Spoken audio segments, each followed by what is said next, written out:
నమస్తే అందరికీ. నా పేరు దేవేంద్ర యాదవ్. ప్రజా యాంకర్ న్యూస్ కి స్వాగతం. నాతో పాటు విత్ గోపాలన్ ఉండు. అయితే మన తెలంగాణ రాష్ట్రంలో లేటెస్ట్ అప్డేట్ రాజకీయాలు ఏ విధంగా ఉన్నాయో ఒకసారి మన దిశ 11 AM వార్తలు ఒకసారి చూసే ప్రయత్నం చేద్దాం. దిశ 11 AM మనకందరికి తెలిసిందే, ఎప్పటికప్పుడు వార్తలు లేటెస్ట్ అప్డేట్ వస్తూనే ఉంటుంది. దానికి సంబంధించిన ప్రధానమైన వార్త చూసుకున్నట్లయితే జనజీవన స్రవంతిలో కలవండి అంటూ మన సీఎం రేవంత్ రెడ్డి మావోయిస్టులకు పిలుపుని మనం చూస్తున్నాం. ప్రజా సమస్యలను ప్రజాస్వామ్యయుతంగా పరిష్కరిద్దాం, మావోయిస్టులకు సీఎం రేవంత్ కీలక పిలుపు. ఇప్పటికే అనేక మంది మావోయిస్టులు లొంగిపోయారని, మిగతా వాళ్ళు సైతం జనజీవన స్రవంతిలో కలవాలని సీఎం రేవంత్ రెడ్డి పిలుపునిచ్చారు. ఇవాళ హైదరాబాద్ లోని గోషామాల్ స్టేడియంలో జరిగిన పోలీస్ అమరవీరుల స్మారక దినోత్సవంలో సీఎం పాల్గొన్నారు. ఆయన నివాళులు అర్పించారట. అనంతరం మాట్లాడుతూ మావోయిస్టులు తెలంగాణ అభివృద్ధిలో భాగంగా కావాలని విజ్ఞప్తి చేశారు. ప్రజా సమస్యలపై వారి ఆలోచనలను ప్రభుత్వం దృష్టికి తీసుకొస్తే ప్రజా సమస్య పద్ధతిలో వాటి పరిష్కారానికి సిద్ధమని సీఎం స్పష్టం చేశారు. ఏవైతే మీ ఆశయాలు ఉన్నాయో మా ఆశయాన్ని మా దృష్టికి తీసుకొస్తే దాని తగ్గట్టు మేము కార్యకలాపాలు మనం చేస్తామని, మీరు ఎప్పటికైనా జనజీవనంతో కలిస్తే బాగుంటుందని, మా తెలంగాణ రాష్ట్ర అభివృద్ధిలో పాల్గొనాలని సీఎం రేవంత్ రెడ్డి చెప్పుకొచ్చినటువంటి వార్త చూస్తున్నాం. ఏదైతే గోషామాల్ స్టేడియం పోలీస్ సమయంలో నివాళులు ఆ సమయంలో మాట్లాడినటువంటి అంశం అది. మరో వార్త చూసుకున్నట్లయితే బావులు కొనడానికి వస్తే బండినే కొట్టేశారట. మన రాష్ట్ర పరిస్థితులు ఆ విధంగా ఉన్నాయి. ఖమ్మం జిల్లా కల్లూరులో బైక్ చోరీ, సీసీ కెమెరాలో రికార్డు. ఏదైతే బాంబులు కొనడానికి వెళ్తే ఆ వ్యక్తి అతను బండినే కొట్టేసినటువంటి వ్యవస్థ అయిపోతుంది. మన పోలీస్ వ్యవస్థ అయితే సరే ఓకే, మరి ఇసుడు దొంగల్ని మరి ఎందుకు ఇంతగానం చెల్లగిపోతారో మన అర్థం కాదు తెలంగాణ రాష్ట్రంలో. మరి దీనిపైన తెలంగాణ పోలీస్ శాఖ కూడా దృష్టి పెట్టాలి. దొంగల మూడాని ఏది కఠినమైన చర్యలు తీసుకున్నట్టు మరొక్కసారి దొంగలు ఇండ్ల చోరీకైనా ఇట్లా బండ్ల చోరీకైనా చేయాలంటే అడలు పుట్టే విధంగా మన పోలీస్ శాఖ కఠినమైన చర్యలు తీసుకోవాలని తెలియజేస్తున్నాం. శ్మశానంలో దీపావళి 60 ఏళ్లుగా ఊళ్ళో ఇదే ఆచారం ఆడ. ఇదెక్కడో పూర్వీకులను స్మరిస్తూ అక్కడే వేడుకలు, సమాధుల వద్దే టపాసులు పండుగ. కరీంనగర్ సంబంధించినటువంటి వార్త ఇది. శ్మశానంలో దీపావళి వేడుకలు వినడానికి వింతగా ఉన్నా ఇది నిజమే. దీపావళి అంటేనే చిన్న పెద్ద తేడా లేకుండా ప్రతి ఒక్కరూ ఉత్సాహంగా జరుపుకునే పండుగ. కొంతమంది ఆఫీసుల వద్ద, మరికొంతమంది తమ వ్యాపార దుకాణాల వద్ద కూడా జరుపుకుంటారు. ఇది ఏళ్ల తరబడి మనం చూస్తున్నది. అయితే కరీంనగర్ లోని ఓ ప్రాంత వాసులు అందుకు భిన్నంగా ఏటా శ్మశాన వాటికలో పండుగ జరుపుకుంటున్నారు. ఇది అక్కడ ఏళ్ల తరబడి జరుగుతుంది. కర్జనగడ్డ శ్మశాన వాటికలో ప్రతి ఏటా కొన్ని దళిత కుటుంబాలు దీపావళి వేడుకలను అత్యంత వైభవంగా జరుపుకుంటున్నాయి. చనిపోయిన పూర్వీకుల కుటుంబ పెద్దలను గుర్తు చేసుకుంటూ పండుగకు ముందే సమాధులను శుభ్రం చేసి పూలతో అలంకరించి అనంతరం పండుగ వేళ నిన్న సాయంత్రం కుటుంబ సమేతంగా వెళ్లి సమాధుల వద్ద దీపాలు వెలిగించి అక్కడే టపాసులు కాల్చారు. ఇది దాదాపు 60 ఏళ్లుగా కొనసాగుతున్న ఆచారం అని స్థానికులు చెప్తున్నారు. సమాధుల వద్ద దీపావళి వేడుకలు జరుపుకోవడం వల్ల తమ కుటుంబ సభ్యులతో జరుపుకుంటున్నట్లుగా భావిస్తామని అంటున్నారు. ఉపాధి కోసం వలస వెళ్లిన వారు సైతం వచ్చి శ్మశాన వాటికలు తమ పూర్వీకులను తలుచుకుంటూ పూజలు చేశారు. మున్సిపల్ పోలీస్ అధికారులు సైతం వారి కోసం ప్రత్యేక ఏర్పాట్లు చేసి భద్రత కల్పించారట. ఏదైతే పూర్వీకులు వాళ్ళు చనిపోయిన వాళ్ళు ఉన్నారో గతంలో వాళ్ళతో పాటు చేసుకునే విధంగా ఏదే మన దీపావళి ఘనంగా జరుపుకుంటున్నారట. ఇది కరీంనగర్ సంబంధించినటువంటి అంశం. పట్టం పెట్టి మనం పూజలు చేస్తాం. పూజ పరంగా వాళ్ళు ఏదైతే వాళ్ళ ఆత్మలకు పూజ చేసినట్టు లెక్క. దాన్ని తప్పడం కూడా లేదు.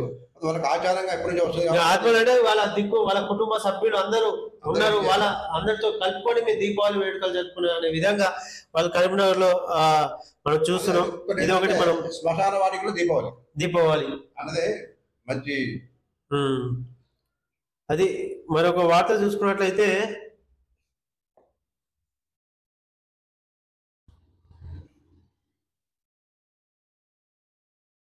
ఘోర రోడ్డు ప్రమాదం, బైక్ ని ఢీకొన్న కారు, 2 మృతి. కరీంనగర్ జిల్లాలో కొండనపల్లిలో ఘటన. గంగాధర మండల పరిధిలో ఇవాళ ఉదయం కొండనపల్లి వద్ద ఘోర రోడ్డు ప్రమాదం చోటు చేసుకుంది. ద్విచక్ర వాహనాన్ని ఢీకొట్టి అనంతరం చెట్టును ఢీకొన్న కారు పూర్తిగా ధ్వంసమైంది. ఈ ప్రమాదంలో ద్విచక్ర వాహనదారుడు, కారు డ్రైవర్ 2 మృతి చెందారట. ఇది కరీంనగర్ జగిత్యాలకు సంబంధించినటువంటి వార్త. అక్కడ ఇలా పొద్దున అంటే కొంచెం నిద్ర మబ్బు కూడా కొంచెం ఉంటది. నిద్ర మబ్బుతో కూడా ఉంటది, కావాలని చేసేది కాదు, కొంచెం నిద్ర మబ్బు కూడా బాగుంది. నిద్ర మబ్బులు ఉంటుంది, ఏం లాభం, జాగ్రత్త చూసుకుంటాం. ఎందుకంటే మనం ప్రతిరోజు చూస్తూనే ఉన్నాం ఇలాంటి సంఘటనలు. ఎన్నిసార్లు చెప్పినా ఎందుకు, ఒక 5 నిమిషాలు మిమ్మల్ని నిదానంగా వెళ్తే పుచ్చుకుపోయేది ఏముంది. అనవసరమైన ఇప్పుడు డ్రైవర్ అటు ఓనర్ ఇద్దరు బలి అయిపోయారు. వాళ్ళ కుటుంబ సభ్యులు ఇప్పుడు రోడ్డు మీద కూర్చున్నట్టు అయిపోయింది. అడవి దున్న దాడి కేవలం కాపరి ఉంది, మేకల కాపరి ఉంది, అడవి దున్న ఉంటాయి. దూడ కలేబారం పక్కనే కాపరి మృతదేహం గుర్తింపు. మహబూబ్నగర్ జిల్లా కొత్తగూడ మండలంలో ఘటన. అడవి దున్న దాడితో మేకల కాపరి మృతి చెందిన ఘటన మహబూబాబాద్ జిల్లా కొత్తగూడ మండలంలో చోటు చేసుకుంది. మండలంలోని కార్లు గ్రామానికి చెందిన మేకల కాపరి కల్తీ గోవింద్ 50 సంవత్సరాలు ఉంటాయట. గోవింద్ అనే ఈ నెల 18న మేకలు కాసేందుకు సమీప అటవీ ప్రాంతానికి వెళ్లి తిరిగి రాలేదు. 2 రోజుల తర్వాత గ్రామస్తులు గాలింపు జరపగా అడవి ప్రాంతంలో కుళ్ళిపోయిన మృతదేహం కనిపించింది. శవం పక్కనే అడవి దున్న పిల్ల కాలేబారం కూడా కనిపించడంతో పలు అనుమానాలు వ్యక్తమవుతున్నాయి. చనిపోయిన అడవి దున్న దూడ నోటి వద్ద నూరుగా ఉండటంతో పాము కాడు మృతి చెందినట్లు ఊహిస్తున్నారు. దూడ మృతి చూసేందుకు వెళ్లిన గోవింద్పై కోపంతో తల్లి అడవి దున్న దాడి చేసి ఉండవచ్చని చెబుతున్నారు. సమాచారం అందుకున్న కొత్తగూడ ఎస్ఐ రాజ్ కుమార్ ఘటన స్థలాన్ని చేరుకున్నారు. ఏదైతే అడవి దున్న దాని పిల్ల ఉన్నదో, దాని పిల్ల పాపం అది అక్కడ పాము కాడు చనిపోయి ఉండడంతో అదే సమయంలో కాపరి గోవింద్ అక్కడ పరిసర ప్రాంతంలో ఉండడంతో తల్లి ఆవేశంతో అతనే తన బిడ్డను ఏదైనా చేసి ఉండవచ్చు అని చెప్పి పాపం ఆ కాపరిని చంపినట్టుగా ఆరోపణలు వ్యక్తమవుతున్నాయి. నిందా పాపం గోవింద్ మీద పడ్డది. అటవీ శాఖ అధికారులు కూడా మరి దీనిపై దృష్టి పెట్టాలి. మరి ఎందుకు ఇట్లా. బాలీవుడ్ నటుడు ఆశ్రని కన్నుమూత. పండుగ పూట బాలీవుడ్ చిత్ర పరిశ్రమలో తీవ్ర విషాదం చోటు చేసుకుంది. ప్రముఖ నటుడు గోవర్ధన్ ఆశ్రని 84 కన్నుమూశారు. చాలా ఏళ్లుగా అనారోగ్యంతో బాధపడుతున్న ఆయన 4 రోజుల కిందట ఆసుపత్రిలో చేరగా చికిత్స పొందుతూ నిన్న సాయంత్రం తుది శ్వాస విడిచారట. బాలీవుడ్ నటుడు ఆశ్రని చాలా గొప్ప వ్యక్తి, చాలా కామెడియన్. బాలీవుడ్ చాలా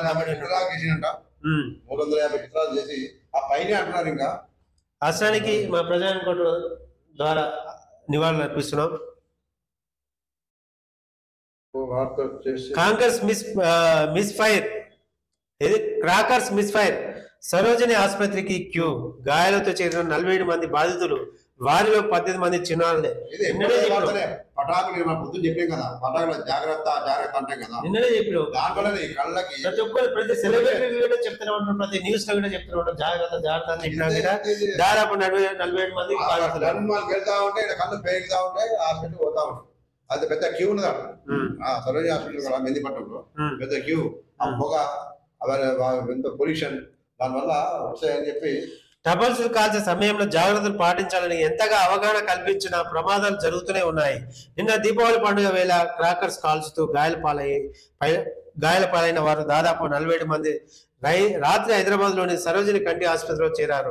బాధితుల 18 మంది చిన్నారులు ఉన్నారు. వారిలో 2 పరిస్థితి విషమంగా ఉన్నట్లు సమాచారం.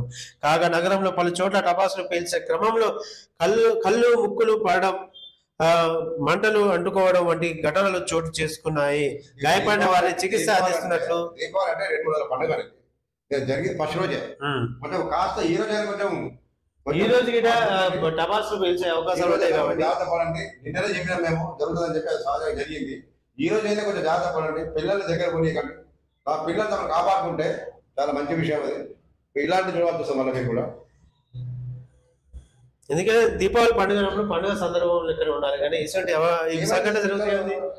డాడీ పెద్ద బాంబు కాలుస్తున్నాడు, నాకు కావాలని వైపు పోలిస్తాం, అదే పోలిస్తాం. వాళ్ళకి పిల్లలకి అంత అవగాహన ఇక్కడ మంచిగా ఉన్నది చెప్పాలి. తల్లిదండ్రులుగా వాళ్ళకి అవగాహన కల్పించాలి. తిండి గిన్ని పెట్టండి పిల్లలు. కానీ ఇలాంటి దాని ఇక్కడ ఏమైతే స్మార్ట్ ఫోన్లు వచ్చినాయో, స్మార్ట్ ఫోన్ చేయడం, గుడ్డగించి తిన్నాయన నా అయ్యా నా అమ్మ అనుకుంటా స్మార్ట్ ఫోన్ రావడం, అడిగిన ఇప్పడం, తర్వాత పిల్లల్ని చాలా సున్నితంగా మనకైతే పతంగుల గోదాంలో అగ్ని ప్రమాదం. మంగళ్ హాట్ పిఎస్ పరిధిలో ఘటన. Hyderabad Mangal hot police station పరిధిలో ఎక్సైజ్ పిఎస్ సమీపంలో పతంగుల తయారీ గోదాంలో నిన్న అర్ధరాత్రి భారీ అగ్ని ప్రమాదం చోటు చేసుకుంది. గోదాంలో పెద్ద మొత్తంలో పతంగులు ఉండటంతో మంటలు వేగంగా వ్యాపించాయి. పొగలు కుమ్మేయడంతో పరిసర ప్రాంతాల ప్రజలు భయాందోళనకు గురయ్యారు. సమాచారం అందుకున్న మంగళహాట్ పోలీసులు అగ్ని ప్రమాద సిబ్బంది ఘటన స్థలాన్ని చేరుకొని మంటలను ఆర్పేస్తారు.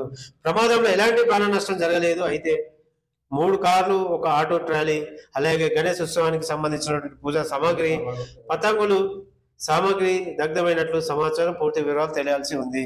ఏంటంటే ఇప్పుడు అయితే సంక్రాంతి పండుగ వస్తుంది కదా, సంక్రాంతి పండుగ వస్తుంది. పతంగులు అక్కడ ఉంది కంపెనీ పక్కనే పటాకులు గోదావరి పెట్టినాం. దానికి అయినట్టుంది, దానికి నిప్పు పడ్డది, అది ఉన్నది పోయింది, ఉంచుకున్న పోయింది అంటే 2 రకాలుగా అయిపోయింది. అది గోదాములు గిట జర ఓకే కంప్లీట్ అయిపోయినట్టుంది.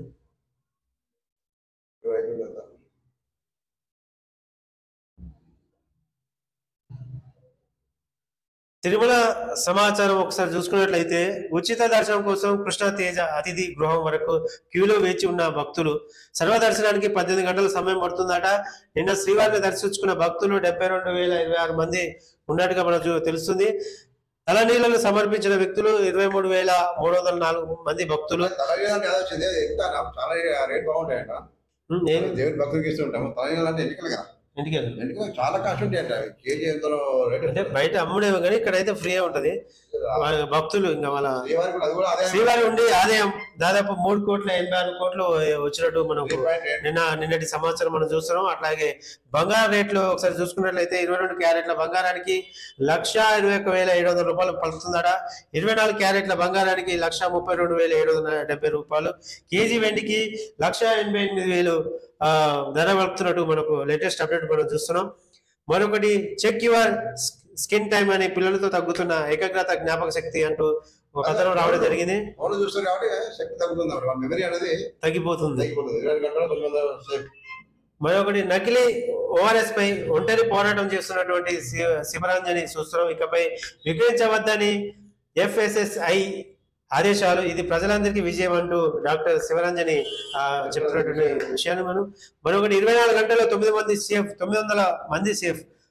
ఇది వరద బాధితుల రక్షణకు సాక్షి. ఇది మిత్రులారా, ఇది మన దిశ 11 AM లేటెస్ట్ అప్డేట్ మీ ముందు ఉంచే ప్రయత్నం చేసిన. నమస్తే.